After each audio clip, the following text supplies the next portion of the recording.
Hola, hola, ¿qué tal? Muy buenas noches a todos y a todas. Reciban un saludo de Pati de Bien en este martes 9 de abril de 2024. Bienvenidos, bienvenidas. Mi nombre es José Villalobos Naranjo y soy el acompañante de este proceso en el diplomado en Mariología. ¿Cómo están? ¿Cómo se encuentran? Qué alegría saludarlos, hermanos. Luis, ¿cómo está? Luis, que ha estado muy pendiente. Hola, Luis, ¿me escucha? Hola, sí, buenas noches. Buenas noches, Luis. ¿Cómo va la vida? Pues ¿Te con- muy bien, gracias a Dios. Aquí con mucho calor nada más por acá. Tenemos calores insoportables ¿En qué parte de todos México los días. estás? Eso nos se fastidia un poco y no deja hacer las cosas como uno quisiera por el excesivo calor que tenemos. Dios mío, ¿cuántos Fahrenheit? Celsius 38. Ah, Celsius, 38. ¿Estás en Ecuador? Sí. Ah, ok, ok. 38 grados en Ecuador. Dios mío, Celsius. Muy bien, Dios te bendiga y pues ojalá el Señor te dé un poco de aire, de espíritu Ojalá, santo que sople. ojalá. Por lo Bueno, demás, pues todo bien, todo bien. ah, bueno, ¿qué tal Ahí esa Semana Santa? Bien. Muy bien, la Semana Santa la pasamos, la vivimos intensamente desde el Domingo de Ramos, la semana misma, el Trido Pascual, que fue muy hermoso el Trido. Entonces, lo vivimos de manera intensa la Semana Santa. Bueno, muchas gracias, Luis. Pues bienvenido a este módulo de Mariología. Vamos a hablar sobre la siempre Virgen. Mientras tanto, voy saludando a las otras personas que se conectan. Un saludo a Maday. Maday, muy buenas noches. ¿Cómo estás? ¿Puedes encender tu audio? ¿Desde dónde te conectas? Hola, buenas noches desde Durango, México. Durango. Bueno, allá sí ya entró la primavera, me imagino. Sí, Sí, también mucho calor. mucho calor. Bueno, ¿en cuál parroquia, a cuál comunidad eclesial asistes? ¿Cómo te Es en la desempeñas? parroquia de Santana, pero pertenezco a un grupo que se llama Mar Adentro. Mar adentro. Ujú, Bueno, ¿y ese Mar grupo Adentro. es un grupo de oración? Es un grupo que pues nos dedicamos sobre todo a los matrimonios. Sí. Se hacen retiros espirituales, se hacen evangelización y ir por el más alejado. Ah, bueno, pues muy bien ese apostolado hacia Ujú, también las parejas no sacramentadas, las familias monoparentales, ujú. las familias sacramentadas con el sacramento del matrimonio. Muy bueno el apostolado. Muchas gracias, Maday. Un saludo desde Bogotá, Colombia, allá hasta Gracias, Durango, México. Bueno, muy gracias. bien. Allá que le hace olas el aire a Beatriz Ocaña en la cortina ¿Cómo que es? tiene atrás. ¿Cómo está Beatriz? Gracias a Dios, muy bien. Aquí, contenta de poder estar una semana más, aprendiendo un poquito más de nuestra Santísima Madre, Bueno, muy bien, muchísimas conociendo gracias. cosas que de pronto a veces no están tan a la mano, no son tan conocidas. Y este curso nos permite pues, conocer mucho más a profundidad datos muy importantes de nuestra Madre. Los datos, bueno, la formación y la información. Muy bien, Beatriz. Pues ahí nos unimos en una sola alma y en un solo corazón. Muchas gracias por estar, es muy importante tu participación. Gracias. Gracias, Beatriz. Y saludamos a Beatriz Pérez Bravo, también desde Ecuador. Hola, Muy Beatriz. buenas noches. Buenas noches, Beatriz ¿Cómo Pérez. están? Muy bendecido, con un catarro, con una gripa por el frío aquí en Bogotá, que es complicado, pero ya estoy saliendo, gracias a Dios. Por lo menos ya tengo Gracias a voz. Dios. Ay, Sí, qué bueno, para gracias a Dios. acompañarme. Lo necesitamos muchísimo. Ajá, muchas gracias, Beatriz. ¿Cómo va la vida? ¿Todo bien? Sí, muy bien, gracias a Dios. Llenándonos cada día más de nuestra Santísima Madre María. Es que entre más la conocemos, más la amamos. Y amamos Bendito, a nuestro Señor, sí, muy lindo. bendito sea Dios. Pues muchas gracias, Beatriz Pérez Bravo, desde Ecuador. Dios te bendiga. Saludamos Amén, amén. A Gladys Ruiz. Hola, Gladys, Dios te Hola, bendiga. hola. Bendecida noche, ¿cómo están? Muy bien, Colombia. por el acento, Colombia. Sí, yo sí hablo desde Bogotá, Bogotá, Colombia. Desde Bogotá, ¿a cuál parroquia perteneces, Gladys? Bueno, me estoy congregando en Santísimo Redentor, aquí cerca de mi casa, nos congregamos toda la familia, mi esposo, mi hijo, todos vamos a Santísimo Redentor. Aquí al pie como ese es el seminario, exactamente, de los redentoristas. No sé si, Ah, ya, esto queda en Suba. arriba de la Boyacá como en la 160 como en la Sí, sí, ciento sí, sí. sesenta, sí. Casablanca, más arriba. Perfecto. Conozco el colegio Albernia, el colegio y la parroquia, sí, más Ok, o menos. Hoy. bueno, Ah, pues ellos son un seminario, ellos son misioneros, entonces misioneros. hasta ahora están organizando la parroquia como tal. Ah, bueno. Ah, ya, ya, ya. Entonces no es lo que yo digo. Pero bueno, estás en la 160 más o menos, aquí en Bogotá. No, ellos no son 160, son como 150 y algo. Lo que pasa es que uno cuando baja por la 153, yo vivo en la Ah, 153, cuando bajamos, cruzamos la Boyacá, hacemos la oreja y subimos un poquitico la loma y ahí llegamos al seminario. Ujú, perfecto, sí. Ah, bueno, entonces sí sí, conozco. Muy bien. eso. Muchas Bueno, gracias. Dios te bendiga. gracias a ti. Gracias por todo Arquidiócesis lo de que nos Bogotá. enseñas. Gracias. Muy bien, Gladys. Bienvenida. Gracias. Zuli Mejía. Dios te bendiga, Zuli. ¿Cómo vas? Muy buenas noches para todos y para ustedes. Me alegra mucho poder estar con ustedes. Es la primera vez que participo en un grupo así, o sea, pues yo soy la esposa de un diácono permanente de Timbío, Cauca. Auca. Asistimos normalmente al seminario, mensualmente a clase, las esposas de los diáconos, Sí. pero, pero en esta forma o sea, he estudiado, pero de otras maneras, no así como lo voy a hacer en esta ocasión. Me alegra mucho tener la oportunidad, que ustedes me hayan permitido la oportunidad de estar con ustedes y de compartir esos conocimientos que usted con tanta generosidad y con tanto amor nos va a dar. Bueno, pues muchísimas gracias, Zuli Mejía. Dios te bendiga y te guarde también todos los días de tu vida. Amén. Qué bueno ser una familia, pues, en el servicio del diaconado permanente. Allí ¿eso es diócesis de qué? ¿De Timbío? De Popayán. O sea, somos de Timbío, vivimos en Timbío, pero pertenecemos a la diócesis de Popayán. Ah, bueno, arquidiócesis de Popayán. Arquidiócesis de Popayán, sí, señor. Allí está Monseñor Omar, seguramente Sí, todavía. señor, ahí está él, sí. Ajá. Ah, bueno, profesor mío en la teología. ¿Verdad? Sí, Sí, dominico es él, ¿cierto? Ujú. así. Muy bien. Bueno, mira, qué Bueno, bueno. muchísimas gracias por darme la oportunidad. Bueno, muchas gracias, Zuli Mejía, gracias.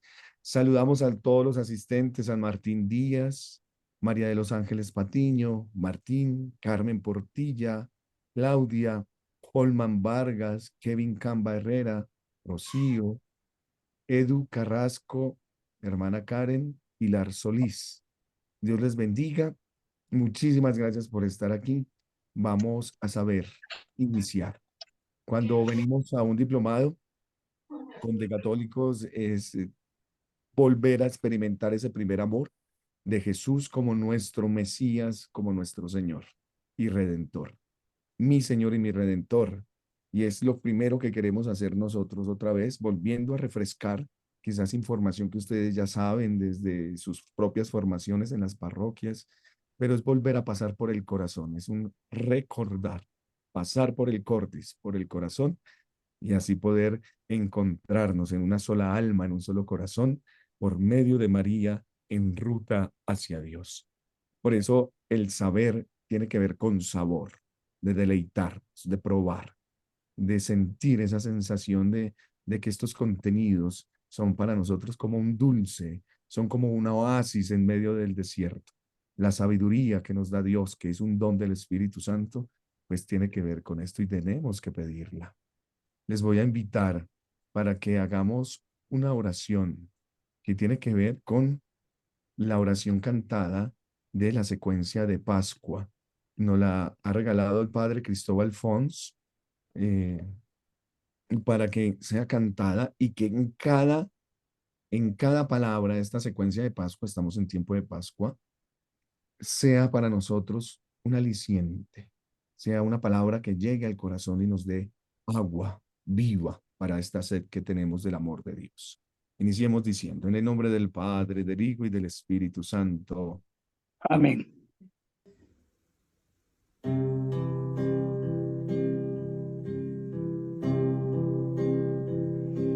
Ofrezcan los cristianos ofrendas de alabanza a gloria de la víctima propicia de la Pascua, Cordero sin pecado, que a las ovejas salva, a Dios y a los culpables unió con nueva alianza.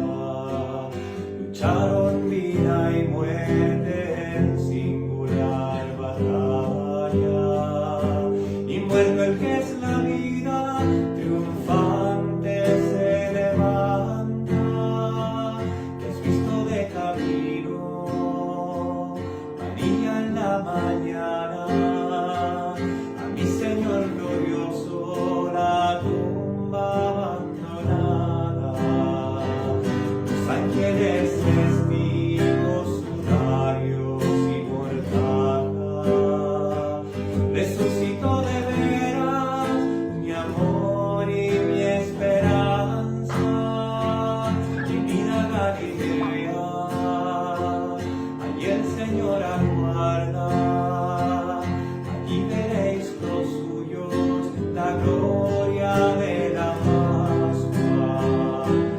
Primicia de los muertos sabemos por tu gracia que estás resucitado, la muerte en ti no manda, el vencedor apiádate de la miseria humana y da tus fieles parte en tu victoria santa.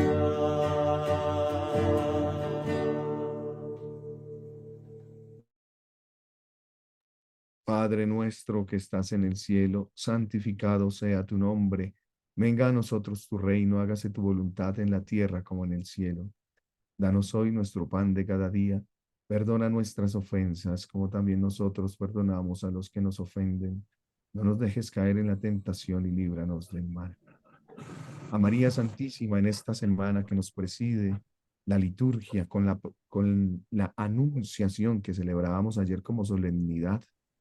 La anunciación en realidad es el 25 de marzo, 9 meses antes de la Natividad de nuestro Señor. Sin embargo, cuando cae en Semana Santa, la Iglesia decide que litúrgicamente la celebremos el lunes después del segundo domingo de Pascua, es decir, ayer, la Anunciación. Bendita sea tu pureza, y eternamente lo sea, pues todo un Dios se recrea en tan graciosa belleza. A ti, celestial princesa, Virgen Sagrada María, yo te ofrezco en esta noche alma, vida y corazón. Mírame con compasión, no me dejes, Madre mía. Mi corazón a tus plantas pongo, bendita María, para que a Jesús lo ofrezcas junto con el alma mía. Amén. Gloria al Padre, y al Hijo, y al Espíritu Santo, como era en el principio, ahora y siempre, por los siglos de los siglos. Amén. Que Dios Todopoderoso nos bendiga en el nombre del Padre, del Hijo y del Espíritu Santo. Bueno, muy bien, queridos hermanos y hermanas. En este día, pues vamos a iniciar un módulo que es totalmente exquisito en cuanto nos va a hablar de uno de los principales dogmas de la Santísima Virgen María. Recordemos que hemos estado hablando de María en su maternidad divina. Para los que vienen antiguos, tranquila Zuli, no pasa nada. Y a los que se están agregando, vamos a comenzar este nuevo módulo hablando de la virginidad de María como dogma, ¿cierto? Aquí ustedes ven mi pantalla, creo que la están viendo, ya ven la imagen de María. Bueno, muy bien. Entonces, decimos que María es siempre virgen. Siempre virgen. Estas diapositivas se las voy a presentar a ustedes. Les voy a pedir el favor a alguien que nos ayude con esta lectura de María siempre virgen. Alguien que por favor encienda su micrófono. Beatriz, muchas gracias. Ocaña. Y regálame esta lectura también para saber que les estoy presentando lo que es. Sí, cómo no. Sí. La maternidad de María es totalmente milagrosa e irrepetible, porque es una maternidad virginal. Es decir, la madre de Jesús es totalmente y siempre madre virgen. Esta es la fe de la Iglesia, que se condensa en la antiquísima fórmula: virgen antes del parto, en el parto y después del parto, y que ha sido ratificada por los papas de forma reiterada. El estudio de la virginidad de María tendrá tres perspectivas: la realidad de su integridad corporal, las razones para su maternidad virginal y la riqueza espiritual y teológica de la virginidad mariana. Muchas gracias, Beatriz. Bueno, todos los dogmas, que son 4, ¿cierto? Pero el primer dogma, que es el del Concilio de Éfeso, cuando se da este diálogo entre Cirilo de Antioquía y Nestorio con respecto a la doble naturaleza de nuestro Señor Jesucristo. Bienvenida, Cecilia.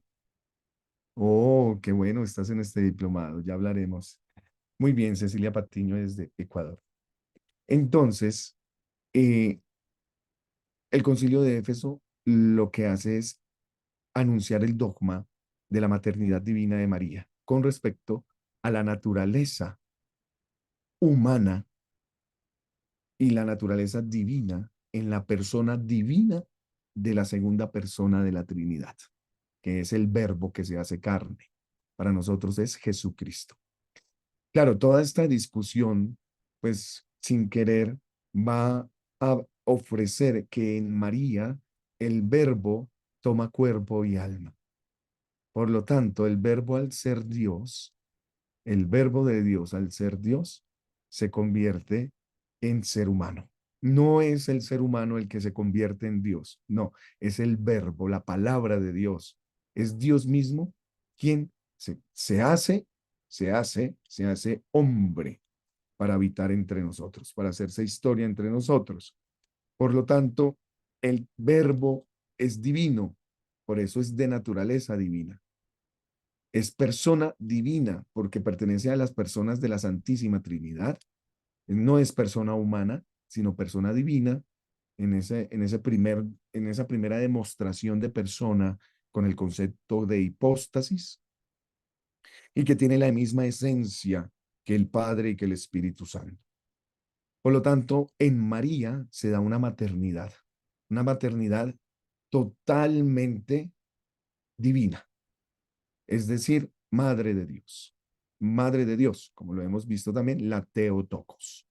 La Theotokos es virgen y eso para nosotros es como en la actualidad decir virgen, pues es como no entender porque se comprende desde la biología, pero la fe de la iglesia dice que es antes, durante y después del parto totalmente virgen, virgen. Y por eso para entender esto tenemos que ir a la realidad corporal, a la maternidad virginal y que se entiende en la tradición espiritual y teológica de la iglesia con respecto a la virginidad de María. Para algunos ya hemos visto esto, pero volvamos a recordar, por favor. ¿Alguno de ustedes que me colabore con algo? Por favor, alguno que encienda el micrófono. Y desde un punto de vista técnico se entiende por virginidad la integridad corporal de una persona que no ha tenido relación sexual. Desde una perspectiva neotestamentaria, la virginidad tiene un alto contenido teológico, espiritual y existencial. Supone la entrega total de la persona, alma y cuerpo, mente y corazón a Jesucristo. Es un don brindado por el Señor, no impuesto, que supone una llamada y una elección previa que consagra a la persona al servicio de Dios. Muchas gracias, Madai. Muy bien. Entonces, virginidad, vamos comprendiendo, es más que una relación sexogenital, más que sostener un estilo de relación de ese tipo, es la entrega total de la persona a Jesucristo. Entrego mi virginidad, entrego todo mi ser. un cuerpo, mente y corazón a Jesucristo. Decíamos también que existe el orden de las vírgenes, que son las que entregan también todo su ser. Las vírgenes en la iglesia, en cada arquidiócesis, hay siempre, casi siempre hay un grupo de vírgenes seglares o vírgenes consagradas en torno a este don brindado por el Señor, no impuesto. Por lo tanto, la virginidad es una vocación. Es una vocación que tiene una elección previa en María, que consagra la persona al servicio de Dios.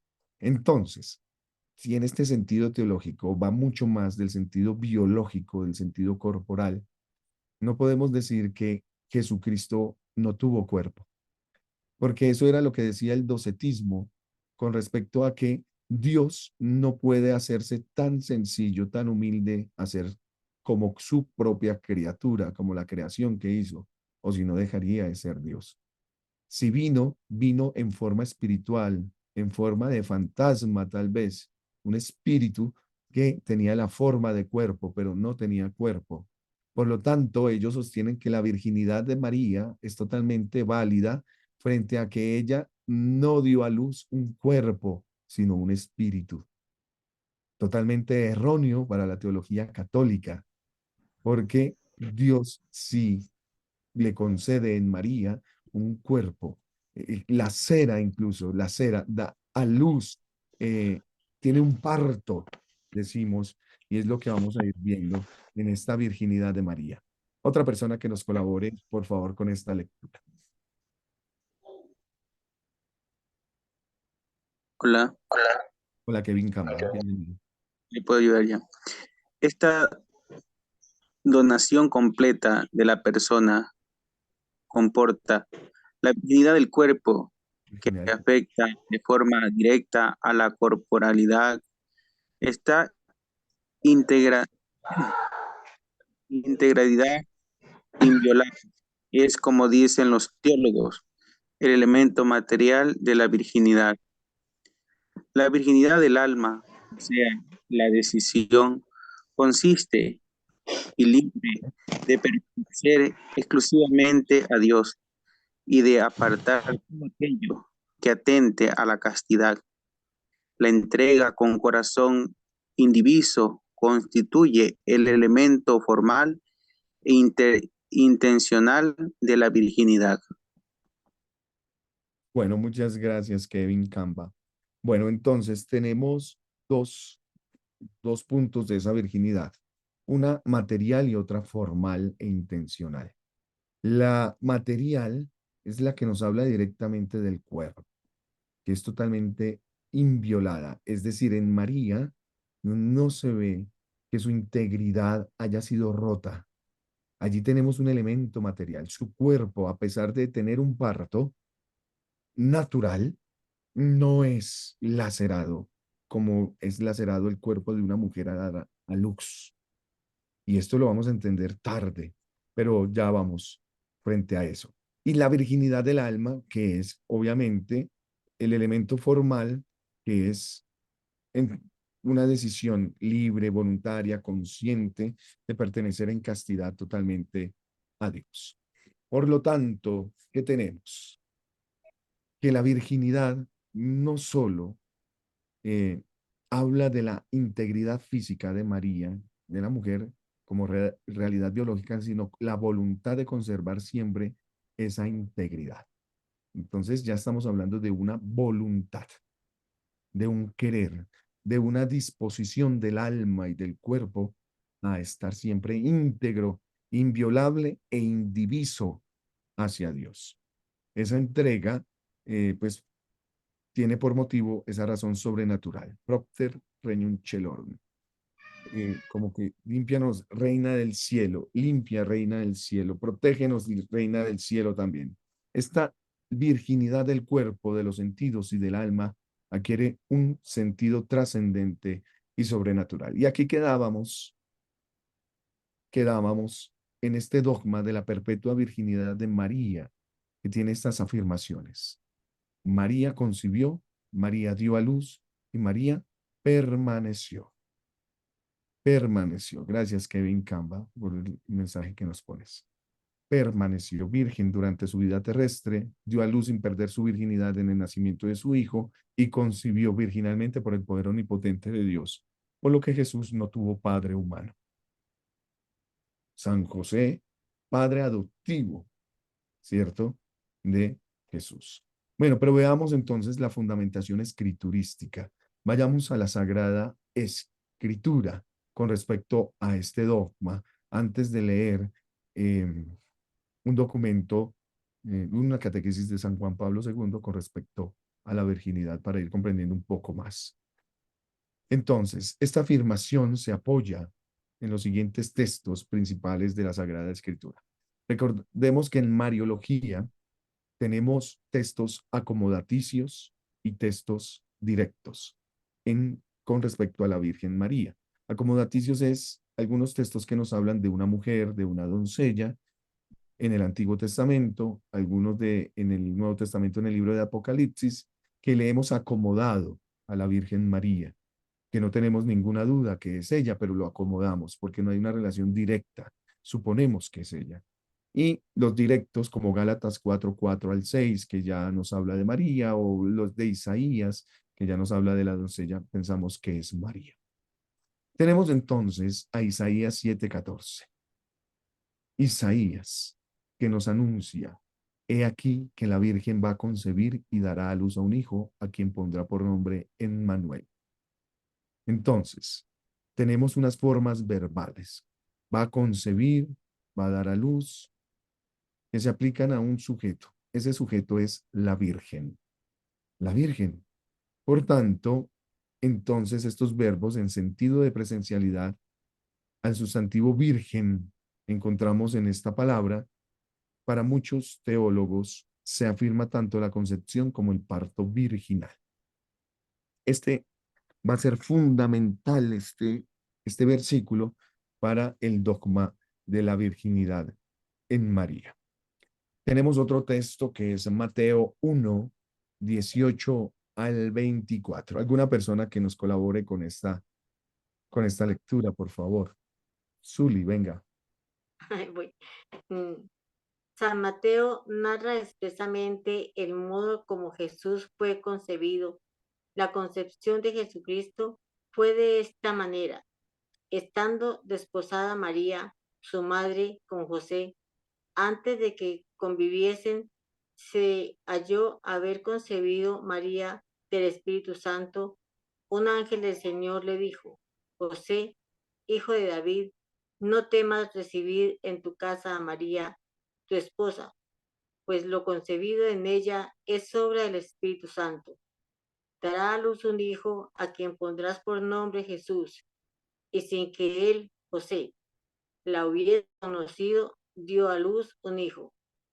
En estos versículos se nos dice con toda claridad que la concepción de Cristo se realizó virginalmente por obra del Espíritu Santo. A continuación, cita el texto de Isaías: todo esto sucede para que se cumpliese lo que el Señor había anunciado por el profeta. He aquí que una virgen concebirá y dará a luz un hijo, y se le pondrá por nombre Emmanuel, que significa Dios con nosotros. Muy bien, entonces es el Dios que se hace con nosotros, es el Hijo de Dios, Jesucristo es Dios. Y aquí en primera medida entendemos, claro, el Espíritu Santo al concebir en el vientre de María, pues no hay mm,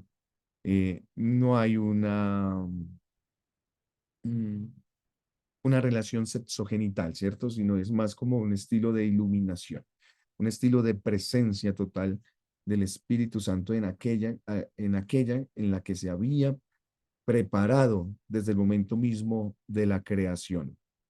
Miren que ya en la reflexión posterior del Concilio Vaticano II, María es pensada en la mente del Padre desde el mismo momento de la creación, ¿cierto? Ya, una mujer que quiere el Señor conservar del pecado original para ofrecer por medio de su Hijo la redención y la salvación al mundo entero. Tenemos otro texto del Evangelio según San Lucas, ¿Alguien nos colabora, por favor? Lucas 1:34, que está aquí. Yo, Diomera. Pili, venga, Buenas gracias. tardes. San Lucas nos ofrece la pregunta de María a San Gabriel cuando éste le anuncia la concepción del Hijo de Dios. ¿Cómo será esto? Pues no conozco varón. Las palabras de la Virgen revelan su firme y decidido propósito de mantener su virginidad. Sin tal era la voluntad deliberada de María aún antes de concebir al Hijo de Dios, y esa actitud era fruto de la gracia. Se debe de admitir que, después de ser madre de Dios, conservarse con fidelidad y virginidad, ¿qué dice? Santificada, perdón. Santificada. Gracias, Pili. Perdón. Tranquila, muy bien. Ahí menos mal, todos estamos también leyendo. Mira, ¿cómo será esto? Pues no conozco varón. Puede ser como una indecisión, ¿cierto? Como una duda. Pero aquí la reflexión teológica sobre María nos la presenta más bien como cómo ella tiene su propósito de mantener su virginidad. Es que esto no puede suceder porque yo no voy a perder mi virginidad.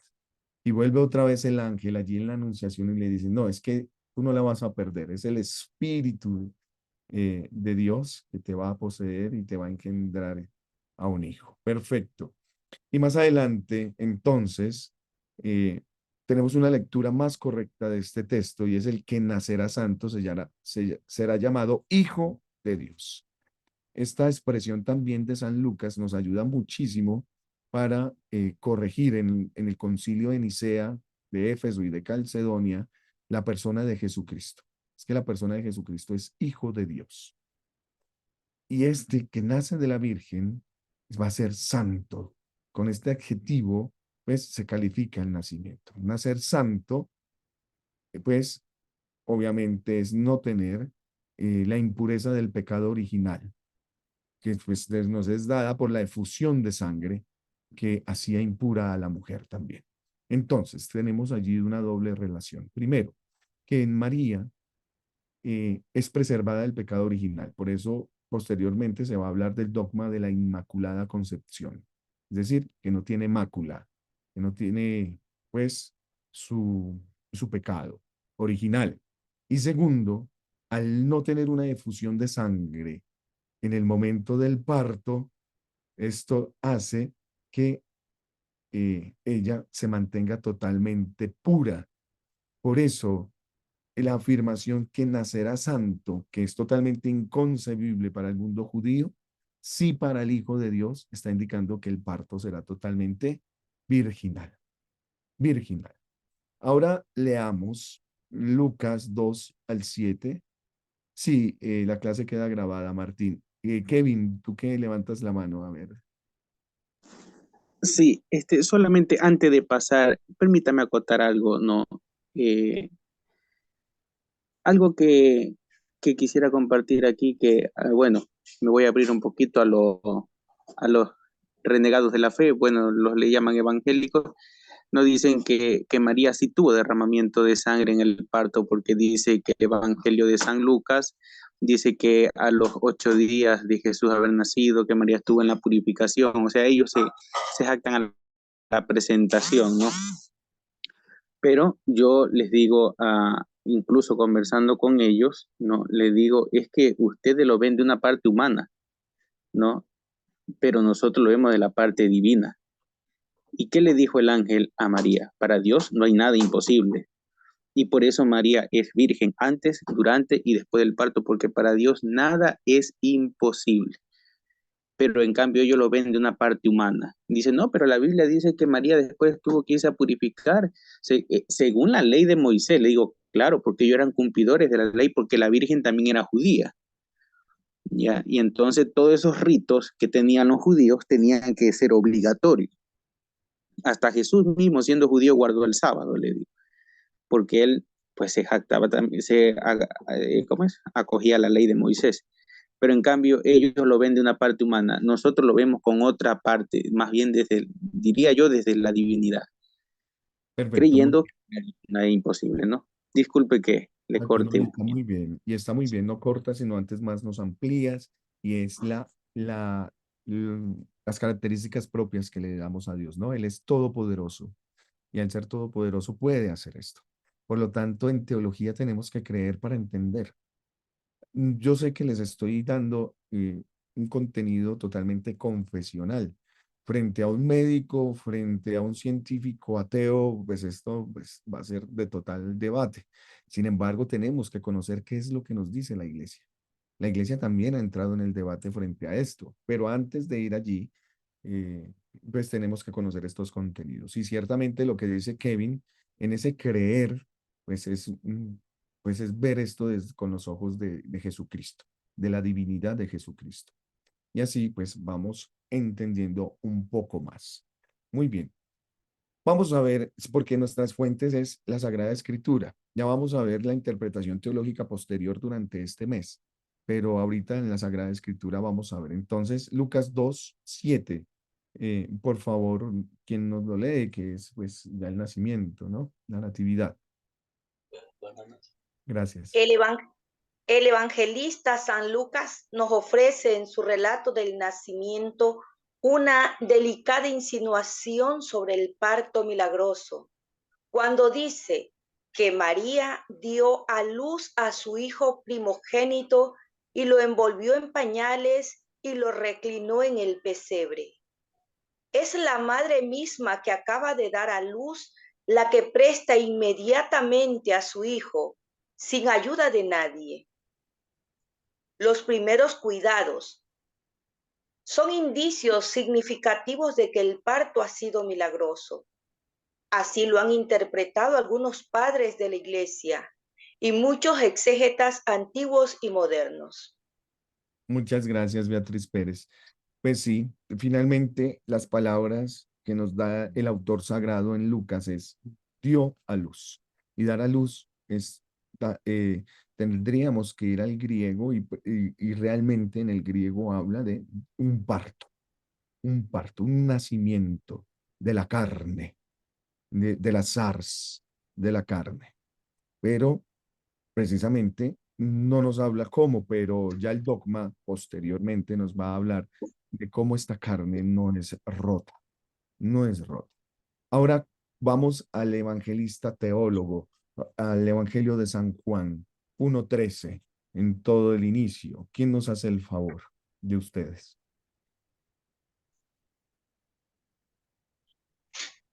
Gracias, Beatriz. Hermana Karen. Si aceptamos la lectura, el cual no ha nacido de las sangres, ni de la voluntad de la carne, ni del querer del hombre, sino de Dios. Este versículo se aplica directamente a Cristo, de quien se dicen tres negaciones. La primera negación, no de las sangres. Puede dar a entender que en el momento del parto no hubo derramamiento de sangre en la madre. El hagiógrafo sostiene de forma velada, pero clara, que el parto fue virginal. Las dos últimas, ni de la voluntad de la carne, ni del querer de hombre, hacen mención al modo en que el Verbo se encarnó en María. En ese proceso no tuvo parte ningún deseo, instinto sexual. La única paternidad respecto a Jesús fue la de Dios, sino de Dios. Se afirma, por tanto, la concepción virginal de Cristo. Muchas gracias, hermana Karen, y un saludo a toda su comunidad. Bueno, muy bien. La primera negación, no de las sangres, y las dos últimas, ni de la voluntad de la carne, ni del querer del hombre. Entonces, allí podemos leer, podemos hacer una interpretación hermenéutica en donde el autor sagrado, el agiógrafo, agios de santo, grafo, el que nos está dando pues la narración, ¿no? El autor santo, el autor sagrado, nos va a dar esta decidida interpretación, no de las sangres, como lo dice allí, no hay derramamiento de sangre en la madre, no el de la voluntad de carne, por eso no hay un deseo, un instinto sexual, y no es del querer del hombre, es un querer de Dios, es voluntad de Dios. Y allí se nos está dando un poco más concisa la virginidad de María. En Juan 19:25, cuando está Jesús en el Calvario, como lo recordábamos el Viernes Santo, junto a María, su discípulo amado Juan, este ha sido considerado como una constatación sensible de que María no tuvo ningún otro hijo. No tuvo otro hijo, ¿cierto? Sabemos eh, que cuando habla de los hermanos de Jesús está hablando pues precisamente con el griego de la familia, los primos, los amigos, los allegados a Jesús. Pero nosotros cubrimos esa intención de que María no tuvo ningún otro hijo. Pues sería en tal caso la petición de Cristo a Juan muy extraña, muy extraña. ¿Qué podemos decir allí? Pues esta es, si no estoy mal, es la tercera palabra de Jesús en la cruz, de las 7 palabras que nosotros celebramos. Y es que esta palabra es útero y es hilo, es cordón umbilical, útero y cordón umbilical frente a la humanidad. Ya nos la hace allí, nos mete Jesús con el discípulo amado, que suponemos que es Juan, el que se recostaba en el pecho de Jesús, nos mete en el útero de María y nos da el cordón umbilical que él mismo tuvo, ¿cierto? Entonces, aquí ya podemos comenzar a hacer una interpretación totalmente teológica, totalmente rica en ese sentido, de cómo María, pues, se nos está presentando también en esa virginidad como madre de Dios, pero también madre de nosotros. Les voy a pedir el favor entonces que vayamos aquí ahora a este rico contenido de una de las catequesis de San Juan Pablo II, del 28 de agosto del año 96, con respecto a María siempre Virgen. Es totalmente corta, pero de aquí yo voy a poner una tarea. La vamos a leer en estos cortos minutos que nos quedan. Por favor, quien nos hace una muy buena lectura de este documento a continuación.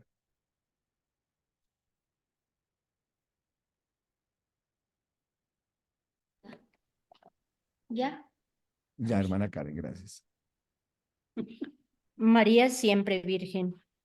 La Iglesia ha manifestado de modo constante su fe en la virginidad perpetua de María.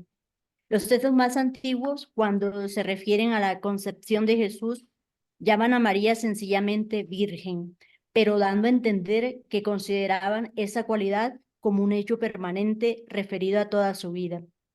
Los cristianos de los primeros siglos expresaron esa convicción de fe mediante el término griego bueno, así no entiendo, siempre virgen, creado para calificar de modo único y eficaz la persona de María y expresar en una sola palabra la fe de la Iglesia en su virginidad perpetua. Lo encontramos ya en el segundo símbolo de fe de San Epifanio en el año 374, con relación a la encarnación. El Hijo de Dios se encarnó, es decir, fue entregado de modo perfecto por Santa María, la siempre Virgen, por obra del Espíritu Santo.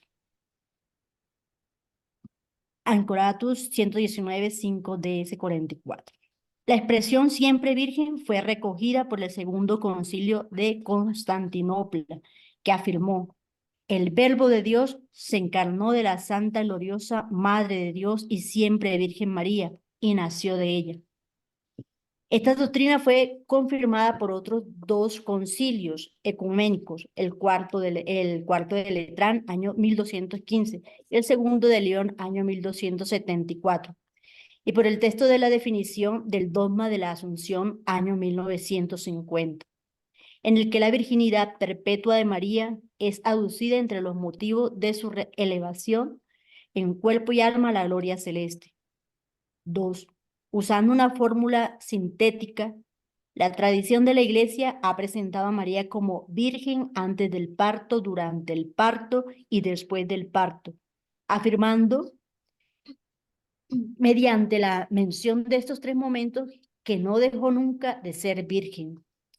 De las 3, la afirmación de la virginidad antes del parto es sin duda la más importante, ya que se refiere a la concepción de Jesús y toca directamente el misterio mismo de la encarnación. Esta verdad ha estado presente desde el principio y de forma constante en la fe de la Iglesia.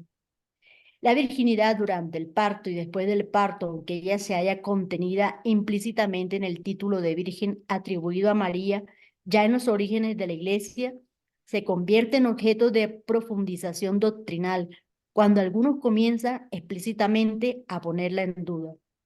El Papa Hormisdas precisa que el Hijo de Dios se hizo hijo del hombre y nació en el tiempo como hombre, abriendo al nacer el seno de su madre, y por el poder de Dios, sin romper la virginidad de su madre.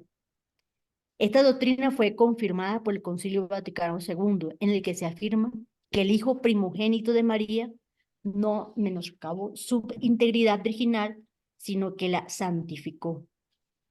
Por lo que se refiere a la virginidad después del parto, es preciso destacar ante todo que no hay motivos para pensar que la voluntad de permanecer virgen, manifestada por María en el momento de la anunciación, haya cambiado posteriormente.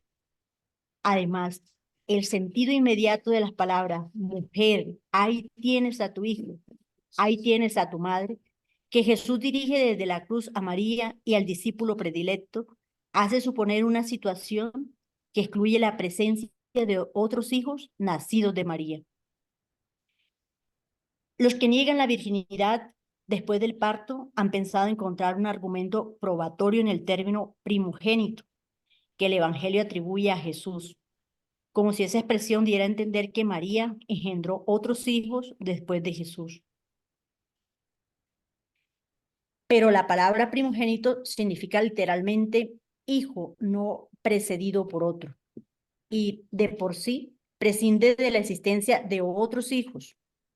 Además, el evangelista subraya esta característica del niño, pues con el nacimiento del primogénito estaban vinculadas algunas prescripciones de la ley judaica, independientemente del hecho de que la madre hubiera dado a luz otros hijos. A cada hijo único se aplican, por consiguiente, esas prescripciones por ser el primogénito, que está en Lucas 2:23. 3. Según algunos, contra la virginidad de María después del parto estarían aquellos textos evangélicos que recuerdan la existencia de 4 hermanos de Jesús, Santiago, José, Simón y Judas, y de varias hermanas. Conviene recordar que tanto en la lengua hebrea como en la aramea no existe un término particular para expresar la palabra primo y que por consiguiente los términos hermano y hermana tenían un significado muy amplio que abarcaba varios grados de parentesco. En realidad, con el término hermanos de Jesús se indican los hijos de una María discípula de Cristo, que es designada de modo significativo como la otra María, en Mateo 28:1. Se trata de parientes próximos de Jesús, según una expresión frecuente en el Antiguo Testamento, que está en el Catecismo de la Iglesia Católica, el numeral 500. Así pues, María Santísima es la siempre Virgen. Esta prerrogativa suya es consecuencia de la maternidad divina, que la consagró totalmente a la misión redentora de Cristo. Muy bien. Muchísimas gracias, hermana Karen. Muy bien. San Juan Pablo II, audiencia general del miércoles 28 de agosto del año 96, con respecto a la virginidad de María, María siempre virgen. Y encontramos un desarrollo de lo que hemos venido hablando, y él comienza haciendo una narración en el capítulo 1, en torno a lo que la Iglesia ha manifestado en esa tradición, citando algunos concilios. Por eso el DS es Dessinger, que es el que nos cita precisamente el concilio, la Agei Partes, la siempre virgen, ya proclamada en ese término griego, nos la va a poner aquí en el segundo numeral, hablando de cómo la preeminencia está en antes del parto, es decir, en la concepción del Espíritu Santo en María Santísima, allí se da, para terminar con una problemática, una confrontación o una discusión actual, y es que se dice que María no es virgen porque tuvo más hijos. Jaire que Jarito Menes, y salve llena, Dios te salve, dices que, bueno, sí. Entonces, aquí se nos da cómo pensamos en la palabra primogénito. ¿Cuántos hijos tiene Dios? Uno. ¿Y tú y yo qué somos? Pues hijos en el Hijo, porque solamente hay un unigénito, un primogénito, es decir, uno y no hay más. No quiere decir esta expresión en la Sagrada Escritura que el primogénito haya un segundo, un tercero, un cuarto, no, sino que hubo uno y no hubo más. Entonces, esto es una referencia catequética con María siempre Virgen que se sigue analizando. Pues muy bien, queridos hermanos y hermanas, es un tema bastante rico en cuanto a teología, ¿cierto? Porque nos lleva a abstraernos un poco en esa síntesis de cómo se va dando este dogma que vamos a ir refrescando a través de también de la Sagrada Escritura, pero también de algunas dificultades exegéticas, ¿cierto? Como por ejemplo, una dificultad exegética es la paternidad de José. Cómo José está allí como padre legal. Otra dificultad exegética es antes de que conviviesen, hasta que dio a luz ese tiempo, y cómo Jesús es el primogénito, cómo los hermanos y las hermanas del Señor nos lo muestra el Evangelio, para después entrar dentro de 15 días al desarrollo histórico de la doctrina sobre la virginidad de María.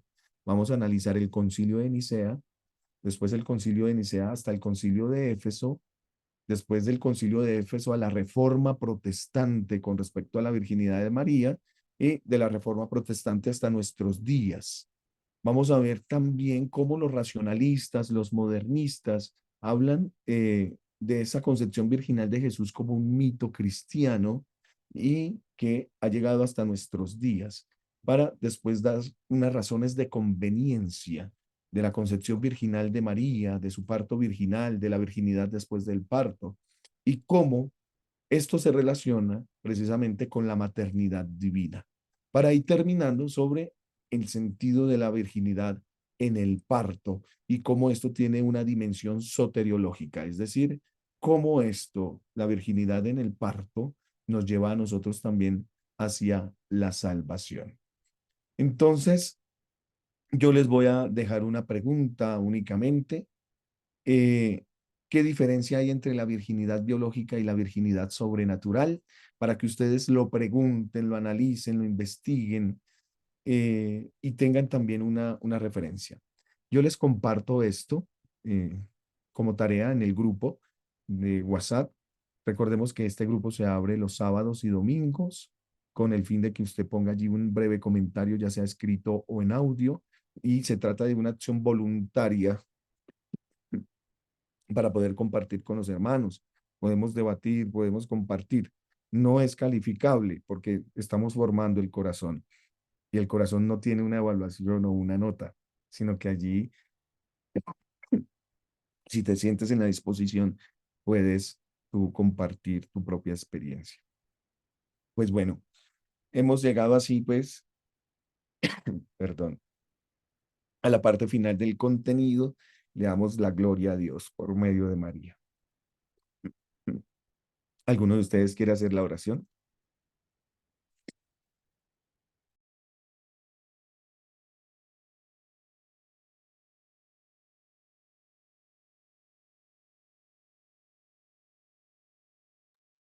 Gracias, Gladys. Ah, bueno, Kevin. Ok. Dale, Kevin. Kevin. Bueno, agradezcámosle al Señor este momento, este espacio que nos ha dado para conocer más de su Santísima Madre, bajo este dogma mariano que es la perpetua virginidad de María, que ella sea nuestro amparo, nuestra guía, y nos ayude en el caminar hacia el cielo. Bajo tu amparo nos acogemos, Santa Madre de Dios. No desprecie la en nuestras necesidades. Antes bien, líbranos de todos los peligros, oh Virgen gloriosa y bendita. Gloria al Padre, al Hijo y al Espíritu Santo, como era en el principio, ahora y siempre, por los siglos de los siglos. Amén. En el nombre del Padre, del Hijo y del Espíritu Santo. Amén. También saludo pues a la hermana Gladys, que sé que va a la iglesia de los Padres Redentoristas, pues yo también colaboro acá con los Padres Redentoristas también. Y tengo un amigo en el seminario allá de Colombia que está también estudiando la filosofía. Ah, qué bueno. Entonces, sí, todo eso Bueno, pues ya si uno conoce, ¿no? ok, Bueno, gracias. Bueno, muy en esa bien, gracias. comunidad misionera, muchas gracias, Kevin, por esta oración. Muchísimas gracias a todos ustedes. Nos encontramos dentro de 8 días con la gracia de Dios. Hay que saber iniciar, saber permanecer y saber terminar. Así que mucho ánimo.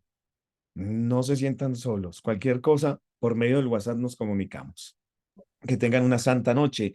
Bendecido descanso. Muchas gracias a Maday, a Zuli Mejía, Que te a mejores. Javier. Gracias. Vamos a tener Gracias, nuestra Dios lo oración. bendiga. Para que te mejores. Bueno, que tengan buena noche, Dios les bendiga.